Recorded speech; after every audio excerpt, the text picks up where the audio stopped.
Venom over here. So today I'm gonna be teaching you manager in Windows 7 PC.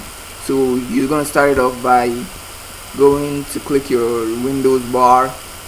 Don't search Task Manager, search View Running. View Running.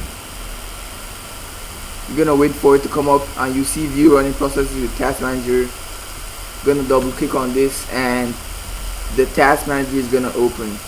So in your Task Manager, you can see all your processes, your applications, your services, the performance, and even your networking.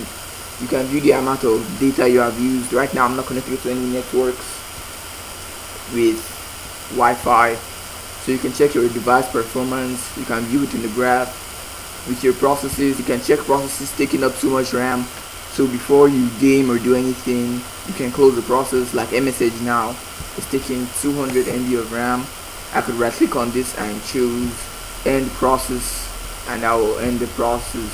So you can do this for all your files, but be careful not to close Windows files that are important, like DWM.exe, CSRSS.exe, Explorer.exe, and many more.